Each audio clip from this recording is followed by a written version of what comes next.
I think everyone has been guilty of making assumptions like that in the past, though. Overthinking for sure. No, For sure. never. Who, No. me?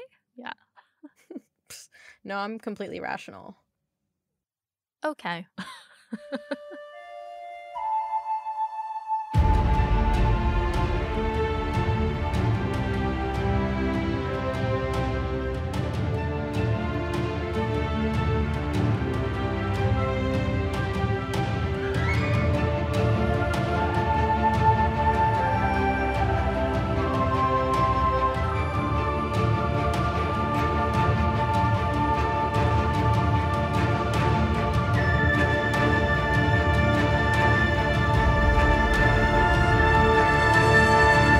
Welcome to Breakfast in Beauclair, a global Witcher podcast. My name is Alyssa from GoodMorhen, and I'll be your host as you, I, and our international hanza accompany Geralt of Rivia and his destiny, Cirilla of Cintra, across the continent.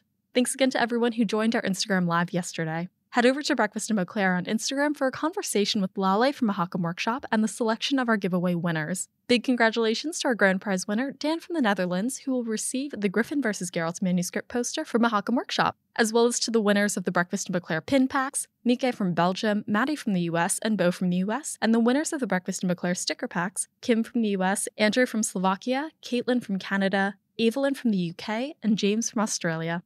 Each quarter, I donate $1 per patron to an organization that is making our world a better place to be. Paul Bullion, who will play Lambert in Season 2 of the Netflix adaptation, recently led fundraising efforts for Refugee Women Connect in conjunction with his upcoming athletic events. Refugee Women Connect is a Liverpool-based organization that provides support for women refugees and asylum seekers, including pre- and postnatal women and their babies, victims of sexual violence, trafficking, domestic slavery, and human rights abuses. Their current activities include an extensive outreach program and weekly drop-ins where women can access a range of emotional and practical support and activities. At the time of donation, we had 50 patrons on Patreon and donated £50 or $68.97 on behalf of the Hamza. Speaking of our community on Patreon, this episode we welcome Andrzej and Luna Winter, who join our producer-level patrons, Louise of Covier, the owner of the Churlish Porpoise, Eric the Godling, Katie the Redhead of Toussaint, Jacob B., Julie, Ava of Gullet, B. Haven of the Edge of the World, Jacob Meeks, Charlotte from Vengerberg Glamarye, Red Kite the Original Roach, Ariel Kitty, Dustin, Libby the Castel Ravello Sommelier, Claire Odell, Gennady Mundilovich, Katrin from Austria, Brett from California, Wolf, Corey from the US, and John of Riblia. If you'd like to explore becoming a patron of the show, head over to patreon.com/breakfastinbeauclair. As for this episode, Lindsay Fawn from the US and Charlotte from Vengerberg Glamarye join me for part 2 of our discussion of Blood of Elves Chapter 2. Join us as we discuss the uncertain dad trope, the Four Horsemen of the perfect woman trope, ways we've gotten back on the literal and proverbial horse, the presence of femininity in the series, a mother's perspective on the living quarters of the keep, Witcher-induced ASMR tingles, and the best bed in Kaer Morhen. In our mid-episode news segment, Tidings from Toussaint, Alyssa from Witcher Flicks shares casting and production news for Season 2 of Netflix's The Witcher and The Witcher Blood Origin. Without further ado, let's begin our discussion of Blood of Elves Chapter 2.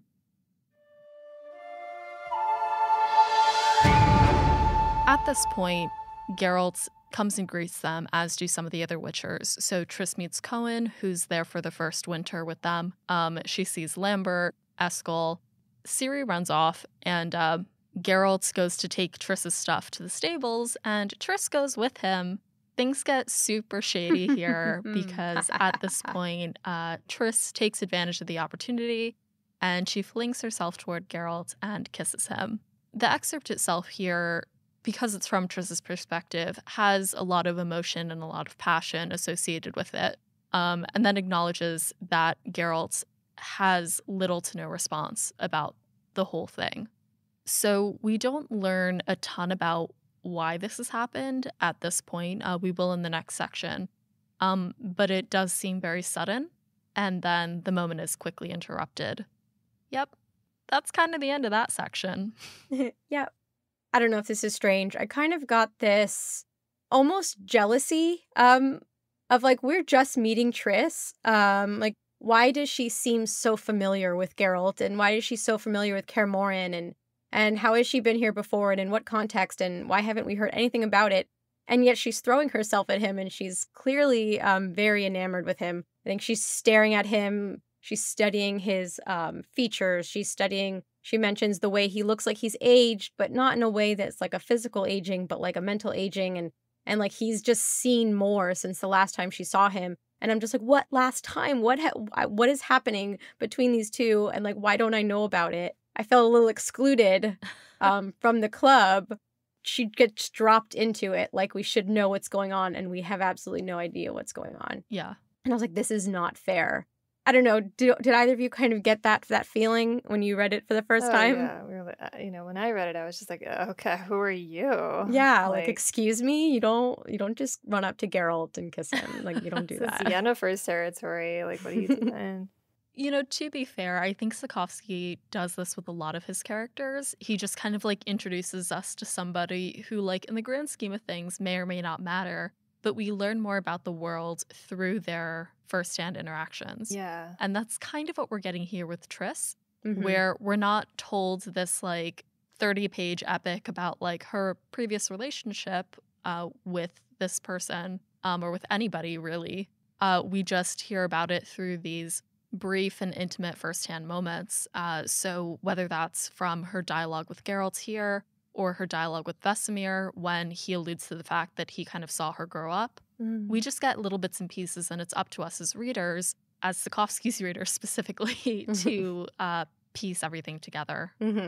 I think that's a great point, because we don't know who she is, but by the things that she does, we learn a lot about different things. Like the magic, we learn that magic might not be as straightforward as we think it is, or there's something going on with that where it's not just as simple as this, or oh, look at this everyday use of magic, and it just kind of happens. It doesn't draw attention to it, but we have to pick up on that as readers to kind of piece things together and add some puzzle pieces to this universe that he's creating.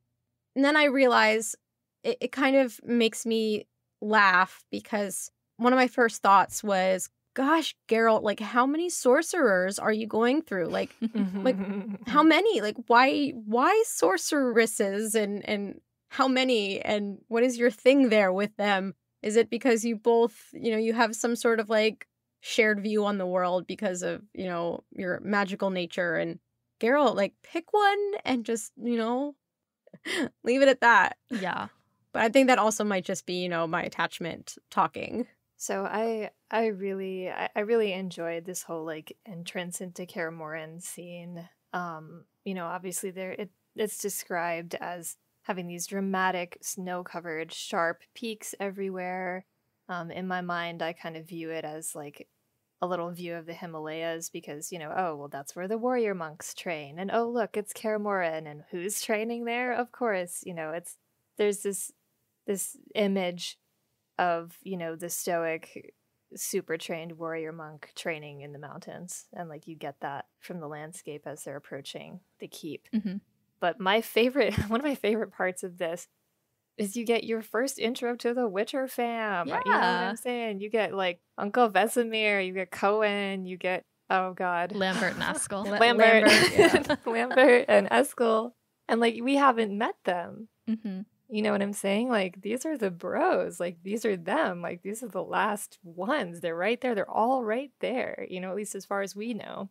Oh my god, like when they enter, like when Triss and Ciri come in and, all the Witchers are like standing there, to welcome her, you get this really strong sense of this like brotherhood family dynamic, like Vesemir, grabbing Triss's bottom. Yeah. in this part, like Vesemir is a naughty old grandpa, and like he knows it. You know what I'm saying? He's like, "Oh, I can no longer bounce you on my knee," and she's just like, "Vesemir, I forgot you weren't a child anymore." Yeah, it's just like, no, you didn't. Vesemir, please, like, my goodness, you get these beautiful little portraits of the Witcher brothers and Daddy Vesemir, and it's like it's great. And when Triss is interacting with Geralt and having her little moment of loss of self-control, you sort of get a portrait of why it is she's kind of into Witchers. When he touches her, she gets this like I want to equate it to like what happens when a physical sensation is triggered by ASMR. I don't know if you guys... tingles. Yeah. Do you know what I'm talking about? Okay. I'm all about ASMR. I don't know, So- Alyssa, do you like ASMR? I've never asked you that. I love it. Okay, yeah. So you know what I'm talking about. Yes, you know exactly what I am talking about. I'm on the ASMR train, yeah. Yeah, me too. So like, I imagine when Geralt, touches Triss, that is very much like the sensation that she gets, except, from physical touch. Personal attention ASMR, it's a whole Oof. genre. Yeah, right. So one of the other things that was nice to see as he's describing the Witchers through Triss's eyes, like through her learned, sorceress's eyes. God, which one was it? The youngest one. Who's the youngest one? That is Cohen. Is it Cohen? Cohen and Lambert are the two youngest ones. So, like with Geralt, the trial of the grasses caused his hair to turn white, and like all these other things happened to him. But for the most part, the transition into a Witcher went relatively well. He and Vesemir seem to be like these like grand successes. You know what I mean? Like with the experiment of the trial of the grasses. Whereas Cohen seemed to have trouble, and Triss can see that. Like, she can see on his face that he had trouble going through the trial. She's like, there's indications in his eyes that are like constantly bloodshot. He seemed to have scarring all over his face from the pox, which was I think it was the pox that was like unusual, because Witchers are supposed to have a very strong natural immunity to illness. So I just thought that was interesting to see the comparison between like successes in these experimental mutants. Mm-hmm. It's like, here they are. Here's the last of them. Pick your favorite. I wonder if Cohen would have had the pox before he was turned, or if it would have been really possible that somehow he happened to get it after he became a Witcher. Yeah, it raises questions about their backstories, their childhood, and their development, which never get answered. Yeah, never get answered. I'm hoping that, isn't there some kind of like, is there a show or a game coming out that's supposed to be like the old world, where they talk about the original Witchers?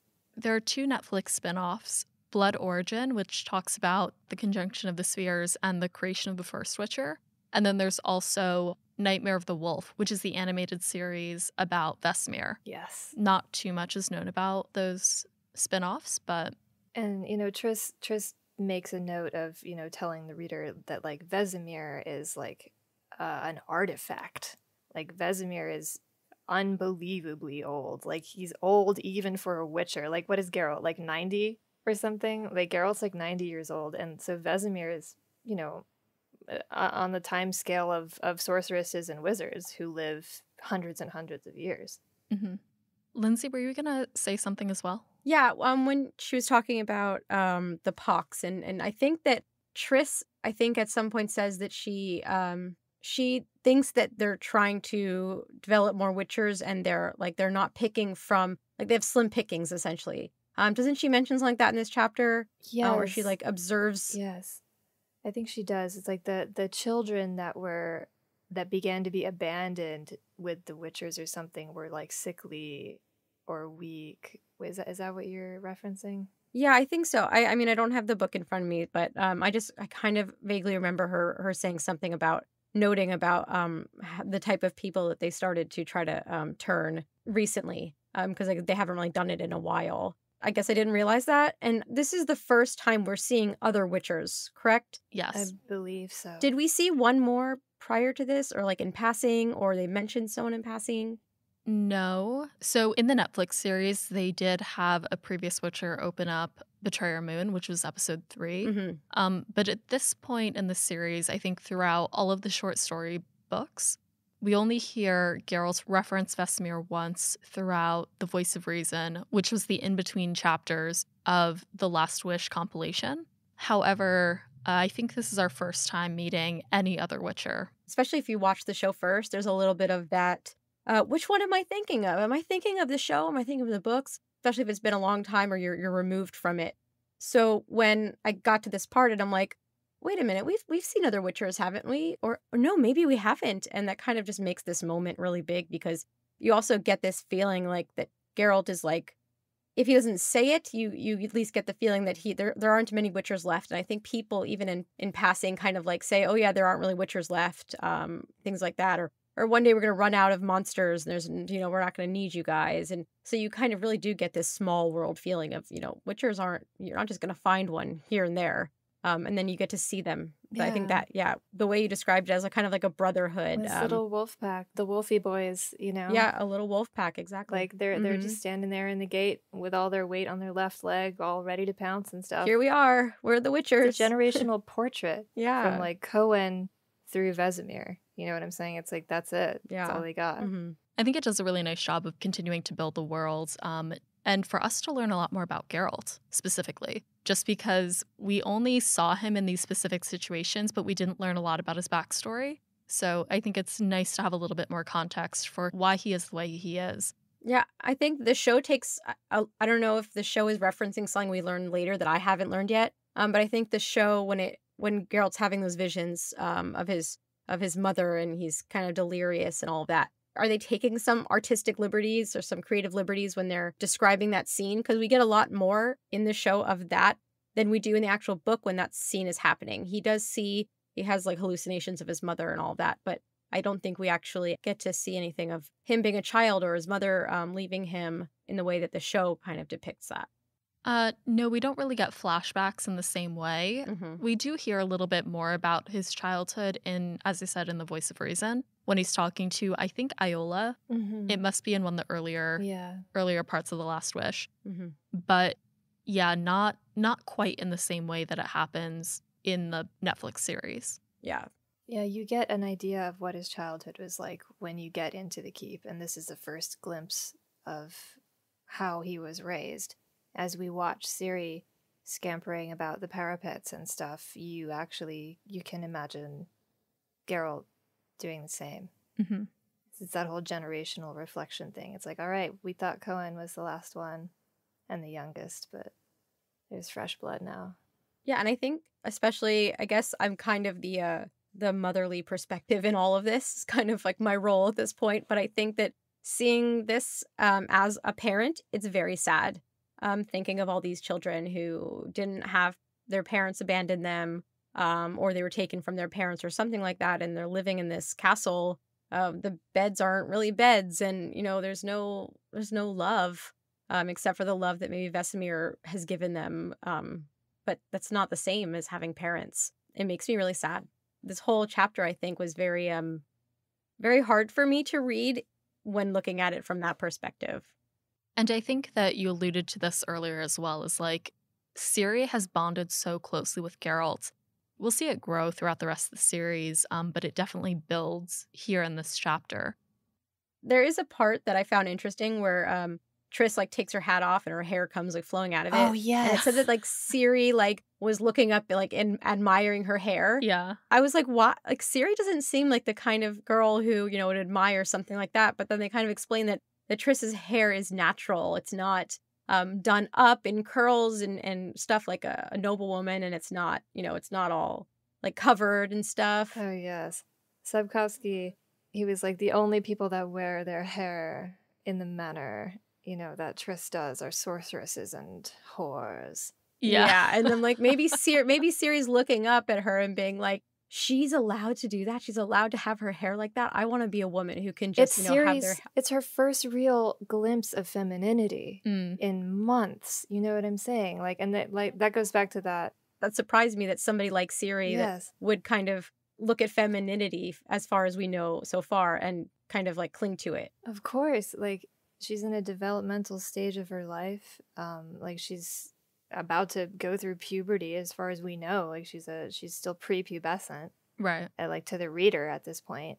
And it's just she's been raised by these dirty old wolf bros for the past few months, and all of a sudden she sees this gorgeous vision and she's like, oh my god, woman, femininity, mama, beauty, gentleness, but then that goes back to Sapkowski's writing women, like only sorceresses and whores wear their hair like, this is going to imply some things, yes. So which one does that mean that I am? Yeah, right? Right? It means freedom, like, okay.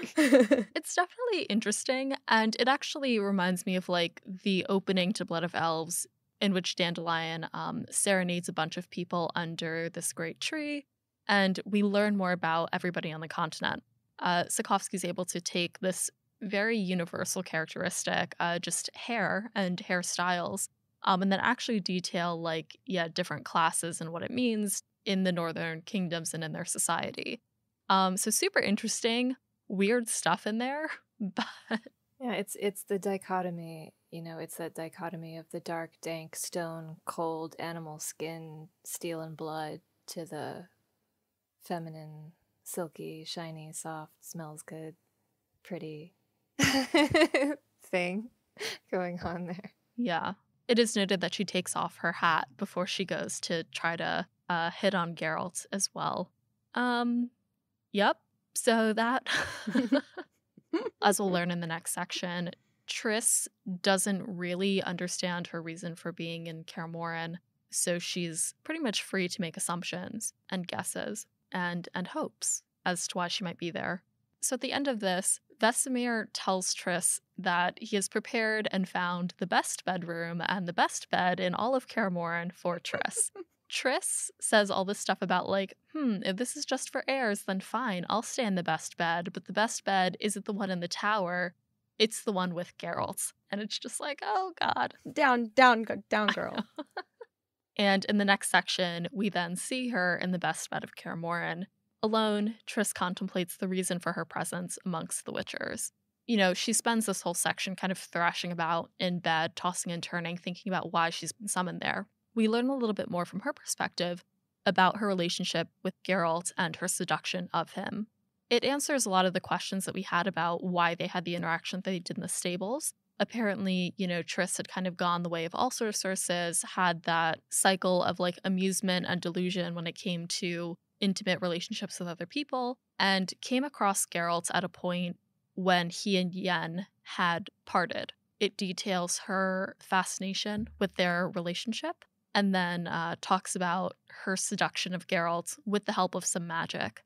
She didn't want to steal Yennefer away from Geralt, but she wanted to experience his emotion and the depth of his pain and fear, or something like that. I don't know, the whole situation about this kind of rubs me the wrong way, because at least to me it reads as being fantastical and very predatory at the same time. Yeah, sort of like an emotional vampire a little bit. Yeah, those exist. A lot of it. Yeah. A lot of it. I think my note here is Triss thirsty. Wizards don't do it for her. Witchers give ASMR tingly time satisfaction, lol. Like, that's what I have written here. I don't see any lie there. So my first thought about that was it sounded a little coercive. Like, this is not really kosher. Like, Triss, did you really do that using magic? So how much of that is coercion and how much of it was consensual? Did you have any sort of say in this situation? I mean, this is the reason why I'm not really on the Triss boat. CD Projekt Red certainly took the route where players can decide who they'd like to romance. I'm not really about Triss as a romanceable option just because, things like this.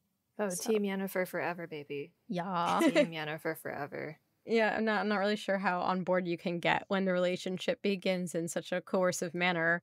But it's clear that Geralt kind of, over time just was like, I'm not really into this. But Triss got like more into it. She's been through all these men and she had a spell with women and all of this. And she kind of just wanted to check this out, see what it's about, and didn't anticipate getting so deeply involved in him emotionally. And she clearly has, and he doesn't appear to have done the same. No, he doesn't reciprocate at all. But because we're with Triss throughout the entirety of this chapter, we're kind of seeing her internal monologue about, like, why won't he come visit me? All of her thoughts revolve around Geralt. Yeah, so after we learn about Triss's relationship with Geralt, she starts to make assumptions about why she's in Kaer Morhen. And she comes to the conclusion that, she must be here for Ciri. So at first, she thinks that she might have been brought here to conduct the trial of the grasses, which is how human boys are turned into witchers. And then she's like, oh no, they probably saw what I had seen, where Ciri began to prophesize or enter a daydream of sorts, and they didn't really know what to do. And they knew they needed a magician for it. This is where we kind of end this section with Triss, sexually frustrated, but also kind of resolved to help Ciri and kind of help the Witchers navigate the changes in her. Her first thoughts is like Geralt, and it's so clear that like she's so enamored with him. And all we see from Geralt at any point is shrug, or like he picks her like by the shoulders and kind of like moves her away, like someone's coming, or there's just no feedback whatsoever. And she's just going on and on and on in her head, and her head's going a mile a minute, thinking about all these things. And then it turns out that like, yeah, they were here for that, but her role ends up being so much different than any of these things. Her role ends up being almost a mother kind of role. And I think she also mentions he could have asked Yennefer, but he didn't. And that's like really fucking with her. Yeah. She doesn't know. Yeah. She's like, why he could have asked Yen. Why didn't he ask Yen? Oh my god, he asked me. Oh my god, let me roll around in my sheets. Just like, right. I'm like, girl, calm down. Like, when they're walking through the keep, she's watching Ciri in training and realizing how dangerous it all is for this child to be like participating in these Witcher training exercises.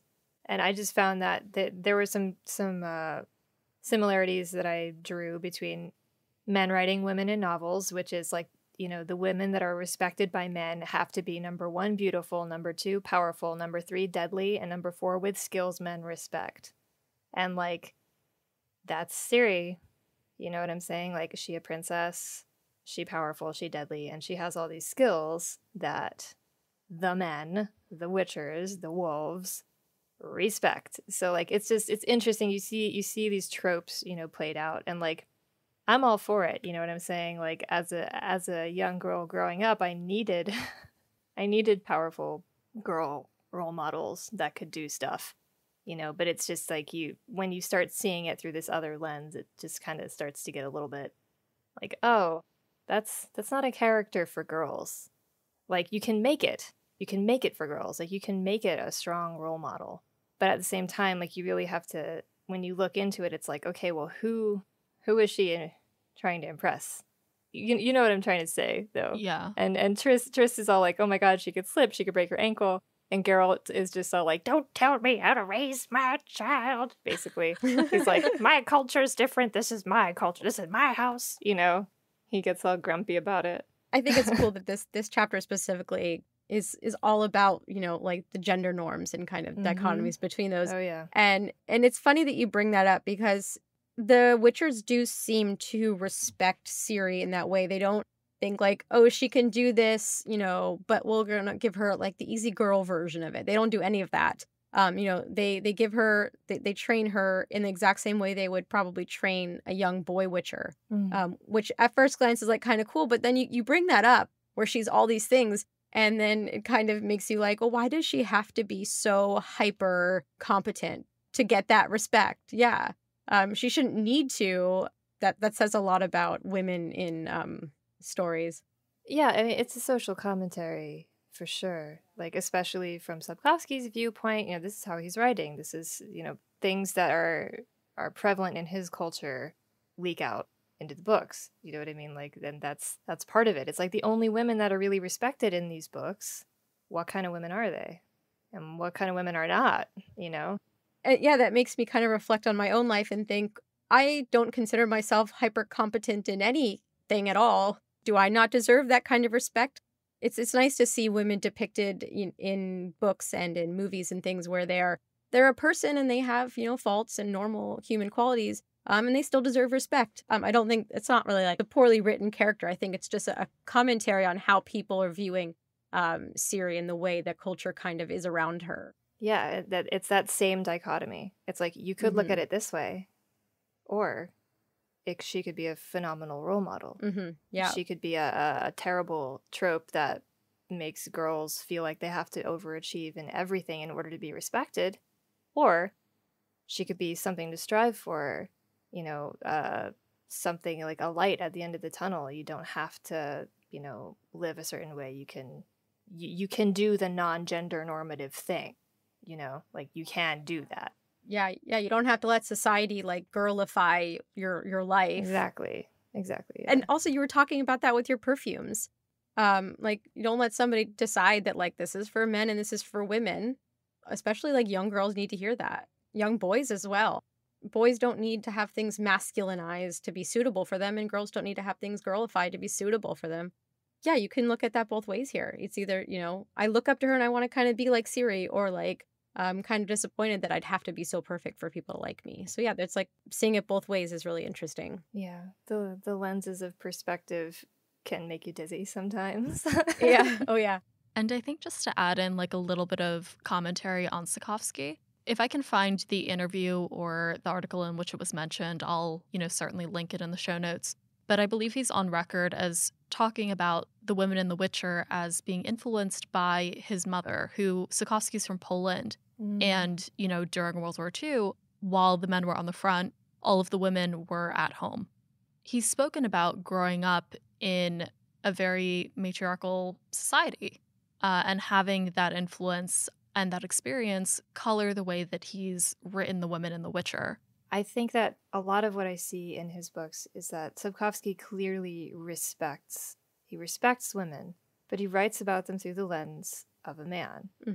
So it's like there is respect there, you know what I'm saying? It's not disrespectful writing. It's beautiful writing. The characters are multifaceted and you can see them many different ways. But there's still that lens of like you're still, there's still that lens that he views it through.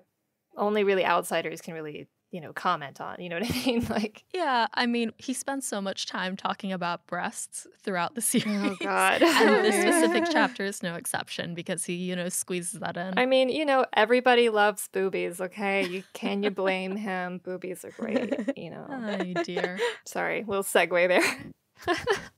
Before we continue with the episode, we're going to hand it over to Lars from Witcherflix for recent news on the Netflix show. When we come back, Lindsay, Charlotte, and I will continue our discussion of Blood of Elves, Chapter 2.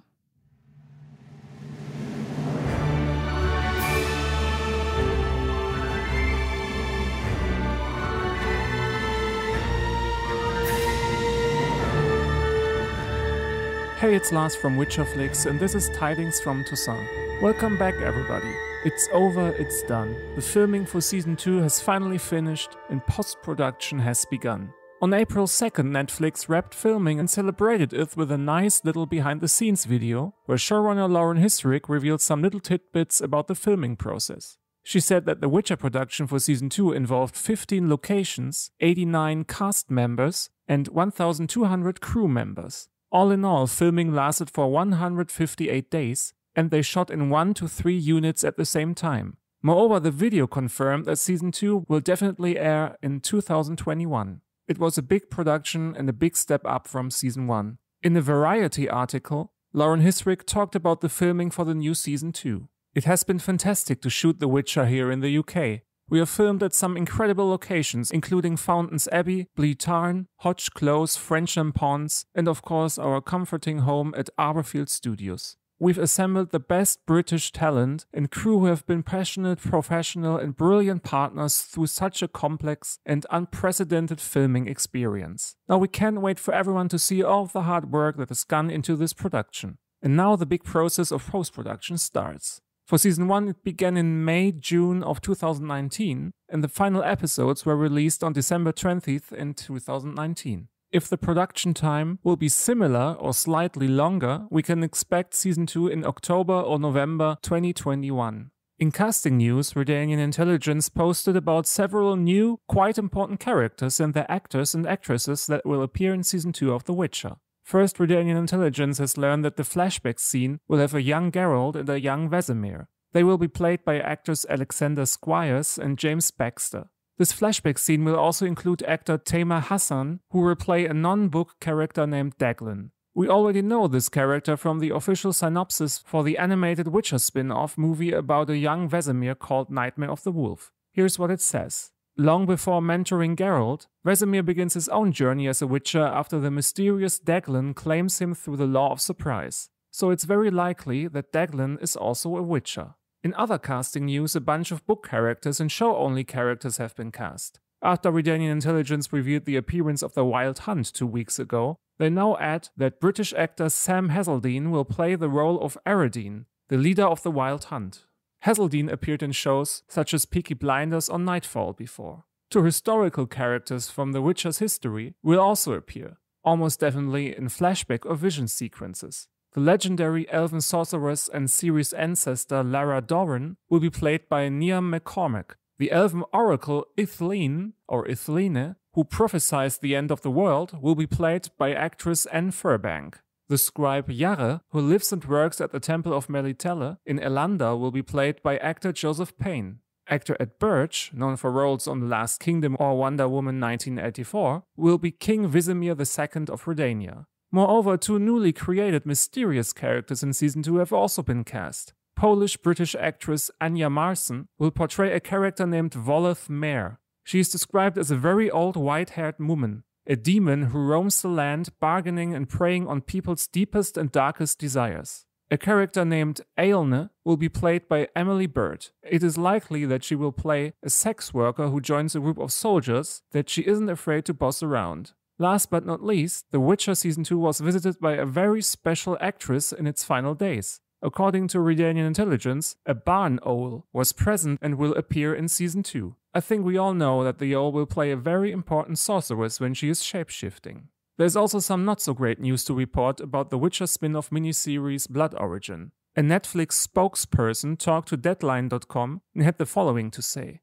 Due to a change in the production schedule for the Witcher Blood Origin limited series, unfortunately Jodie Turner-Smith will no longer be able to continue on in the role of Iyle. This is sad news, but due to the pandemic, delays and conflicting schedules are simply inevitable. How much the production has been delayed is currently unknown. Moreover, it unfortunately means that her character needs to be recast. As a reminder, here's Ayle's character description. An elite warrior blessed with the voice of a goddess who has left her clan in position as Queen's Guardian to follow her heart as a nomadic musician. A grand reckoning on the continent forces her to return to the way of the blade in her quest for vengeance and redemption. But to end on a more positive note, thanks to a post by Blood Origin showrunner Declan de Barra, we now know that the show will have 6 episodes. Redanian Intelligence also found some interesting pieces of news on the industry website Production Weekly. They revealed that filming locations will include the UK, which isn't the biggest surprise, but it's also planned to film on the Canary Islands too. We already know this shooting location from Season 1 of the main show. Lots of scenes were filmed there. For example, the Valley of the Flowers with Geralt and Jaskier, parts of the Dragon Hunt in Rare Species, and Yennefer's spectacular fight against the mysterious assassin and its insect monster.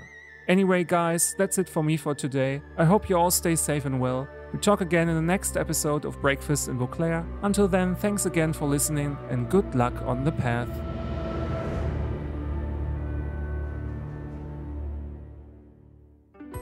It's not an exaggeration to say that without the precedence and inspiration of Mike Schubert's work on Potterless, there would be no Breakfast in Beauclair. Mike and I have known each other for 24 years, and in that time he's grown to become a force in podcasting with knockout shows that I love, such as Potterless, Horse, Meddling Adults, and appearances in both conversational and scripted shows. Now he's bringing his expertise in areas like podcasting, engineering, and comedy to a new venture, Modern Muckracker. If you're a fan of Breakfast in Beauclair's analysis of the Witcher series, or the Hanza Discord's weekly Marvel teardowns, this will be the show for you. Modern Muckracker is an upcoming investigative journalism podcast answering pop culture questions no one has dared to ask. With the help of actual overqualified experts, host Mike Schubert will apply over-the-top research methods and far too intense scrutiny to get to the bottom of these seemingly unanswerable questions. He will tirelessly pursue the truth of mysteries from films, music, books, and more, including when should Spider-Man take the subway instead of web-swinging, and other hard-hitting questions. This is a show that I need to hear, and you and I can help it come to life. Modern Muckracker is currently fundraising on Kickstarter for its first season. Visit modernmuck.com for more information.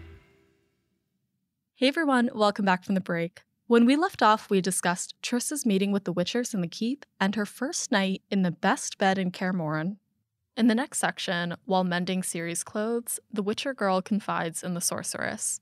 We open this section with Triss going downstairs to have breakfast in Kaer Morhen with the Witchers. While there, Triss takes Ciri aside and asks to fix her hair and her clothing, criticizing both in the process, to a little bit of shame from the Witchers. Triss takes Ciri up to her room where she notes, the decor and this enormous rat skin that is hanging on Ciri's wall, and sees more of the bruises and the injuries that Ciri has.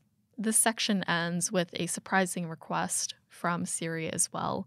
Do you guys have any thoughts on the first part of this section? I had a lot of thoughts when I read this section. A lot of things were happening.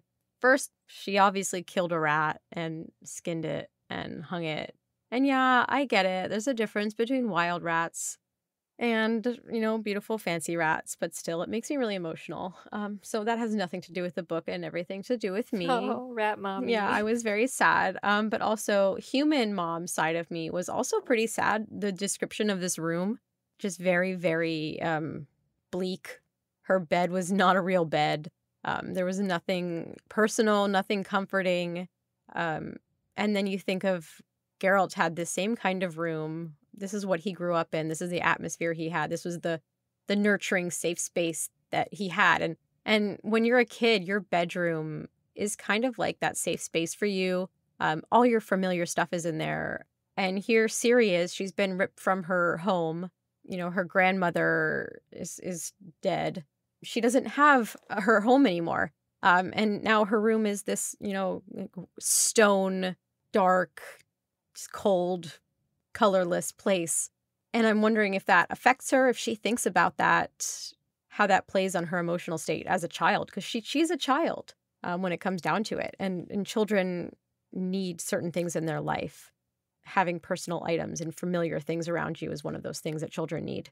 And that just makes me really sad knowing that there's just so many children over the course of however long Witchers have been Witchers who have had to live in these sort of conditions. And it's upsetting. This is like the morning after they arrive, if I'm not mistaken, right? They come downstairs to have breakfast with the Witchers. Triss, if I recall, notes that Ciri is asking for a specific type of juice. A blue kind of juice, and the salad that they had last night. So Triss is watching this, and she asks to take Ciri upstairs to tend to her, and she does this because she wants to get a look at her because she's real suspicious of the things that the Witchers have been feeding her, and she comes to the realization that what Ciri had for dinner last night was a salad, quote unquote, with mushrooms, quote unquote. And she realizes that the mushrooms that they've been feeding her are a very specific type of mushroom that are that they use, I guess, to enhance their performance. It's kind of like a mild performance enhancing drug. While she hasn't gone through the trial of the grasses, she is being fed specific things to help her, I guess, develop a little faster. I'm not really sure what it's all for, like stimulants or something. I think that's what she said it was. Accelerants. It's like a form of stimulant. Yes, an accelerant.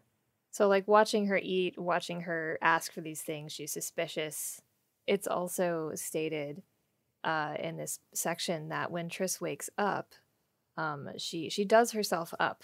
She puts on expensive scents, which, by the way, are not described by Sapkowski at all. She does not have a scent in the books. We have to make one up for Triss, basically. It's also noted that she uses very expensive, non-magical cosmetics. So, like, she's not using Glamarye. She's not using magical cosmetics, which I found interesting because, like, you heard this prophecy just a few pages ago about how, she should be dead. So it's just like, okay, like, this is interesting, considering what we just heard, that she's not using any magic cosmetics at all. I just thought that was interesting because that's like my whole deal. So I was like, oh. Yeah, I think two things. One, we heard previously that Triss doesn't really like using magic. And also, she seems to have very specific priorities.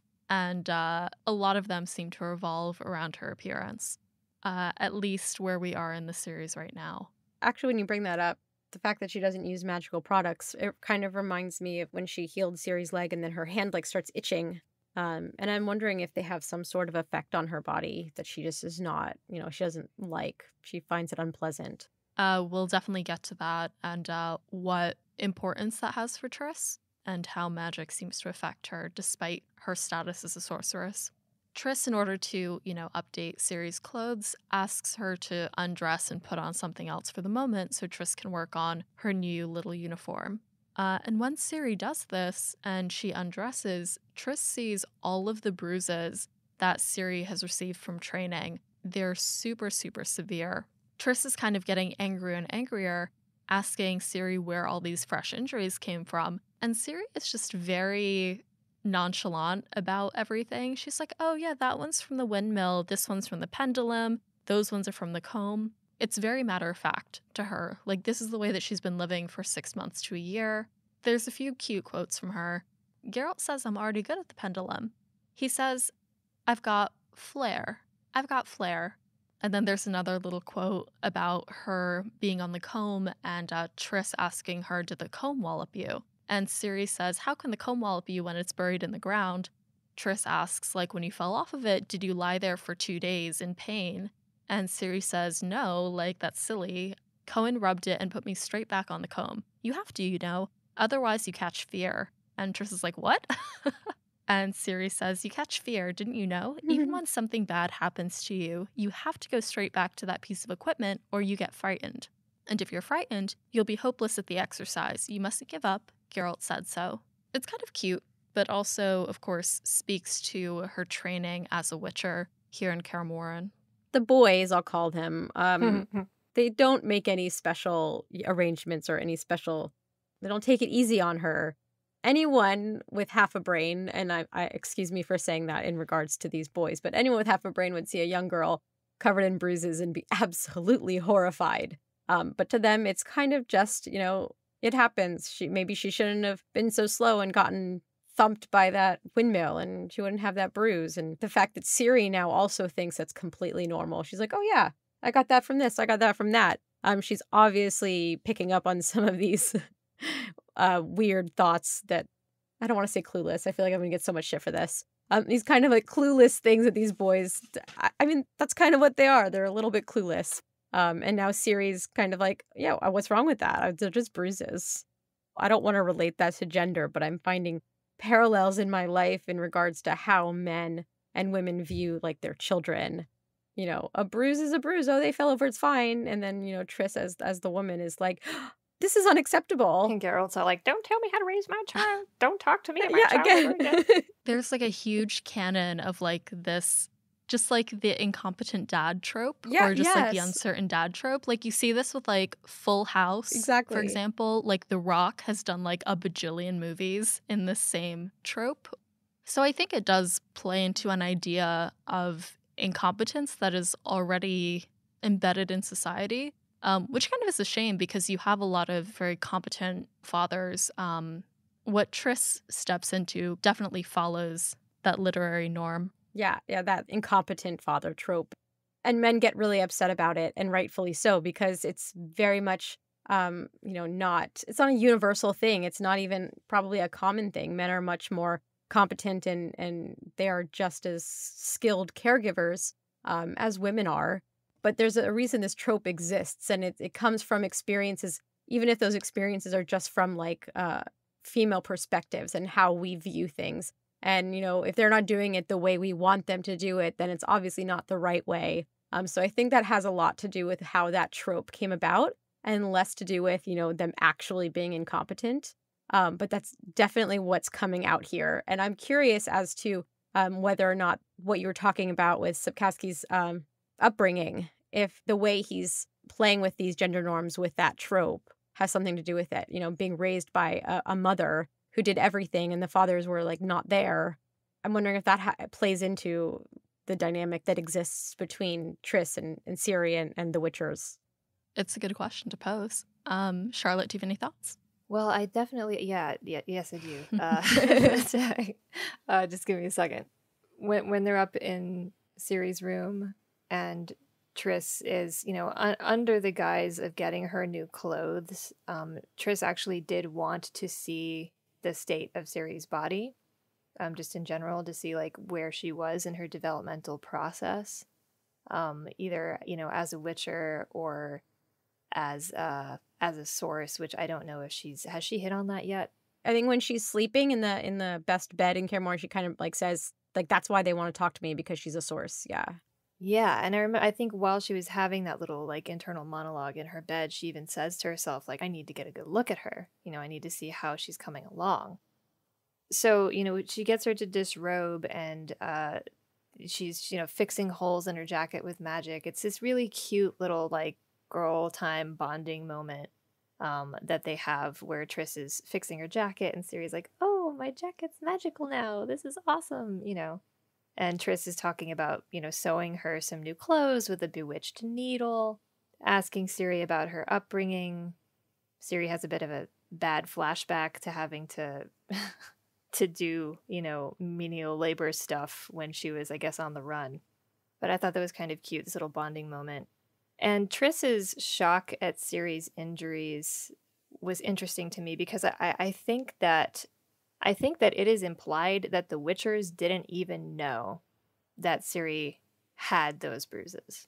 Because I don't think that the Witchers disrobed her and checked her at any point. Because as Lindsay was saying, again, not to be insulting to anybody, but like if they are as clueless as they seem to be about, raising a kid, especially a girl, they don't know what to do with the girl. That's clear. They don't know what to do with the fact that she's a girl. I don't think that they've checked her. I don't think that they've seen her bruises. They might not be comfortable checking her like that. That's a really good point. So Triss, of course, is the first one to see her completely naked and like to see the damage that has actually been done. But yeah, of course, she's real Ciri doesn't really care. She's like, whatever, it's just bruising. One of my favorite little parts in this is that Triss is just like swearing in Dwarvish. Yeah. Like as she's looking at Ciri's, battered, bruised, hematoma-laden body. The section about catching fear, that threw me right back to my childhood as well, because that is a rule. I don't know if you guys are familiar with that. Are you guys familiar with that statement? No. No, not really. No, not at all. The statement itself isn't necessarily catch fear, but it's if you fall off, you have to get back on. I used to ride horses when I was younger. Like I rode for a few years as a kid while my family could still afford it. And that's a rule in horseback riding for the most part. The first time I fell off a horse, it was awful. The horse bolted out from under me. A hornet had stung it under the saddle while I was riding it. It bolted. It was at full gallop, and it was in an enclosed ring. So there was a fenced-in ring. And I had to do an emergency dismount and basically try to fall off the horse carefully at full gallop. So I did that. Long story short, I fell off. I survived, but I couldn't breathe when I hit the ground. My spine had been sort of like compacted when I hit the ground. I should have just been taken immediately to a doctor. But in horseback riding, the rule apparently is that you have to get back on the horse immediately. Oh my God. It has to do with the horse's training. You cannot allow them to think that they can do that. But it's like the horse got stung. You know what I'm saying? It's not like, it's like this whole weird, it's a weird mental power dynamic thing. That's another reason why I don't really like riding horses anymore. Just like the whole power dynamic thing just really throws me off. But like, they made me get back on that goddamn horse. And I couldn't even, like, I felt like I was paralyzed from the waist down. Wow. And they made me get back on the horse. They picked me up from the ground and put me back on it and just walked me once around the ring. And then I was allowed to go. But it had to do with, like, the horse's training. Like, not really so much mine. But this reminded me so much of that. It was just like, you got to get back on, like. Yeah. That's really upsetting. Yeah. I mean, as you're talking about that, it did bring back I've never really been told that in so many words, but I grew up as a cheerleader, and I was the flyer. I was the girl up top that they would chuck. Oh my God. Because I've always been really tiny. There's actually really hilarious pictures of me and how genuinely small I was compared to my peers. I was like a full head or two shorter than everybody else. But there were times where, you're on two people's hands. Two people have your feet. There's a back spot and sometimes a front spot holding their wrists. So there's very little keeping you from the ground if you're up there. And there's definitely been times where, you fall and it's the responsibility of your bases and your back spot, everybody on the ground, to catch you and to break your fall. But there was one time in particular that I remember in high school where I was attempting to do a twist. So you get chucked up and then on the way back down, you have to, twist a couple of times and then you get caught. Well, that specific time, I either flailed or something happened where I just fell straight through their arms and nobody caught me. So from being thrown up like 15 feet in the air, I just hit the mat or like straight on my back. And I was fine. Like that's the thing. It's like I just stood up and they told me to lay there for a while. And then my bases and all of my team had to go do laps because they dropped me. But I was like, this is silly. I was like, I'm okay. But yeah, it's like that kind of like fearlessness and just kind of going for it and just getting back up and doing it again. Cheerleading was something that just really forced me to do that. Yeah, there's that whole mindset of you have to do it because it scares you. Mm-hmm. Like the job I had for the past 8 years of my life, I was working at height. Heights over 200, 300 feet, 80 to 90 feet up in a tree, that kind of thing. There were times when I just had to be like, the reason I want to do this is because it scares me. And that was like the only way. It was the only way that I could go through it. It was the only way I could get through it at all. But yeah, it's something that's been repeated to me. So again, I was like, oh, Siri, like throwing me back to these moments of strange trauma in my childhood. Girl, like, oh my God. Yeah, so at the end of this chapter, Ciri asks Triss, oh, if you're a magician and you can do all this stuff, you can enchant needles to make my clothes, could you make me a boy? Triss, just without hesitation, says no. The section closes with Ciri making one additional request of Triss. And in the section, we don't hear what it is, but she asks Triss to come closer and then whispers something in her ear. Triss ends the section with saying, like, what, now? And then she continues cursing emphatically. Before we discover what Ciri has told the sorceress, we're going to end our discussion here. Join Lindsay Fawn from the US, Charlotte from Vengerberg Glamarye, and I in the next episode of Breakfast in Beauclair for our continued discussion of Andrzej Sapkowski's Blood of Elves, Chapter 2. Thanks for joining us at the Breakfast Table. For show notes, transcripts of each episode, and complete list of our social platforms and listening services, head over to breakfastinbeauclair.com. Breakfast in Beauclair is created by Alyssa from GoodMorhen. It's hosted by Alyssa with the Tidings from Toussaint, music by Alyssa from Witcher-Flix. The show is edited by Alyssa with music by Mojo Filter Media. Breakfast in Beauclair is produced by Alyssa in New York City with Louise of Covier, the owner of the Churlish Porpoise, Eric Zagodlin, Katie, the redhead of Toussaint, Jacob B. Julie, Ava of Gullet, B. Haven of the Edge of the World, Jacob Meek, Charlotte from Vengerberg Glamarye, Red Kite, the original Roach, Arrow, Kitty, Dustin, Libby, Clara Odell, Jenny Mendielich, Catch from Austria, Brett from California, Wolf Corey from the US, Jonathan Leah. Special thanks to Lindsay and Charlotte for joining us for this episode, and our international Hanza for their support.